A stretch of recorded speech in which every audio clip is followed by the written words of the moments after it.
Okay, so first off, let's understand that talking about bias, racism, and diversity is always uncomfortable.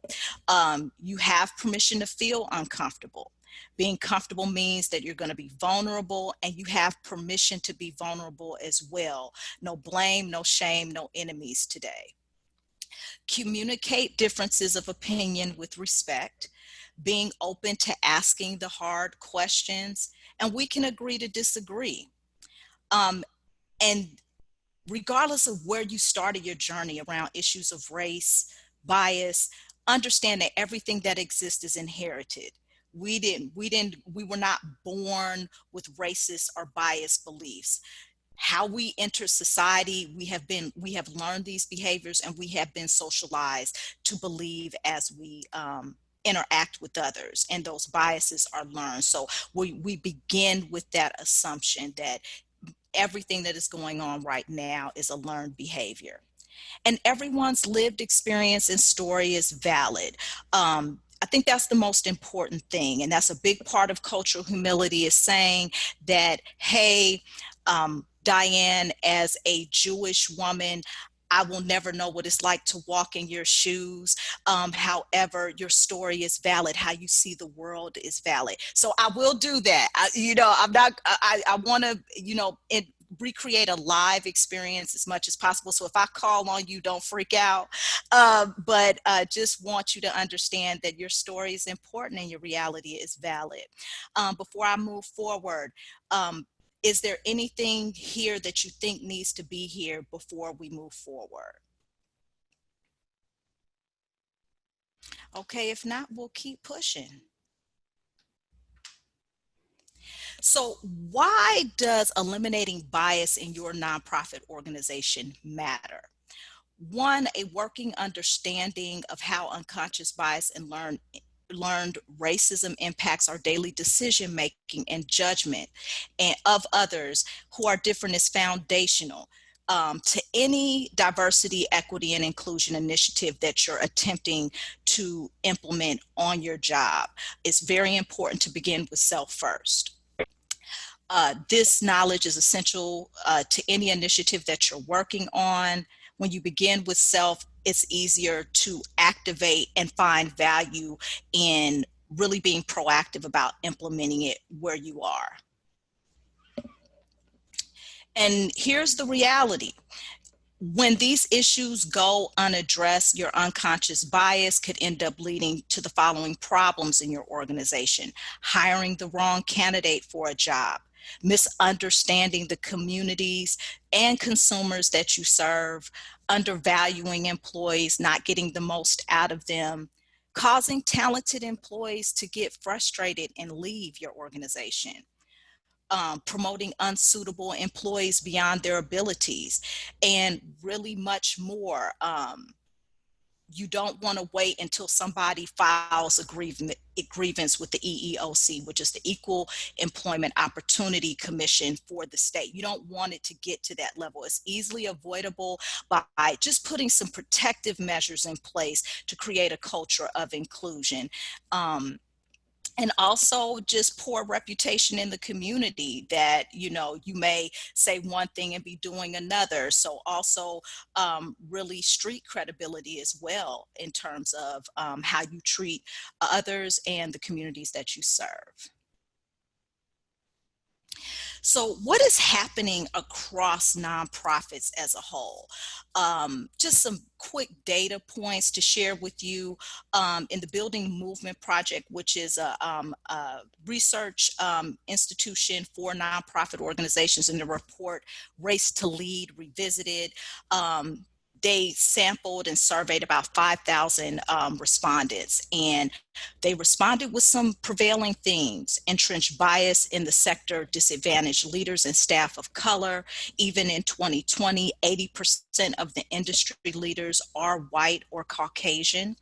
And 74% of participants in 2019 reported that their nonprofits were engaged in DEI initiatives. And just going forward, I won't keep saying diversity, equity, and inclusion. I'll just say DEI. So that's what I'm referring to.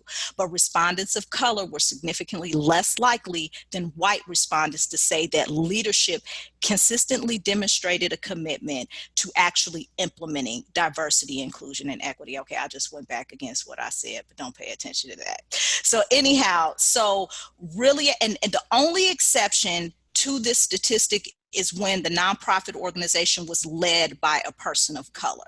That was the only nuance here. And that information is available in the Philanthropy Digest, the June 2019 edition. So again, what is the data telling us? So the blue bar represents respondents of color. The purple bar, it represents white folks. And so executive recruiters don't do enough to find a diverse pool of qualified candidates for top level positions. 80% of persons of color responded that way, whereas 67% of white responded differently. Predominantly white boards often don't support the leadership potential of staff of color. Again, you have a greater response from persons of color versus white people. Organizations often rule out candidates of color based on perceived fit of the organization. 66% of respondents of color responded in the affirmative, whereas just 48% of white, Caucasian, or European Americans responded at just 48%. So again, this is from Community Wealth Partners, and this is just a graphic to represent how unconscious bias kind of plays out in nonprofit organizations. So on this graphic, you see a majority white staff. It leads to over 80% of nonprofit staff leverage personal and professional connections, which are consistently most popular and the most effective recruitment channels. So what does that result in? Recruitment via your personal networks. And because of our unconscious bias, we ultimately have networks that look like us. And so what do you get? Candidates that look like us. And so 75% of white Americans have social networks without any minority representation. So that creates a homogeneous applicant pool, leading to implicit biases that elevate white applicants. In a controlled study of job openings across industries, applicants with white or American sounding names are 50% more likely to get an interview with those with African American sounding names. And then finally, then the bias continues to color the process. Interview bias ultimately benefits white candidates. In a controlled study of a job opening in a university setting, white participants recommended the black candidate significantly less often than the white candidate with exactly the same credentials. More data as to why we're here today. Again, persons of color are represented in the blue bar. White people are represented in, or respondents that are white are represented with the purple bar. Statement 1, people of color are less likely to want to work in predominantly white organizations. More persons of color responded in the affirmative versus 29% for white respondents. Statement number 2, persons of color need more skills and training to be considered for top level positions. So 47% of persons of color believe that we need more training and skills to be considered competitive with our white peers, whereas 29% of white respondents responded in the affirmative. So not as much. Third statement, it is harder for people of color to advance because of their smaller networks. 56% of persons of color responded in the affirmative and believe that that is a factor in not being able to advance in their careers, whereas it was just 30% for white respondents.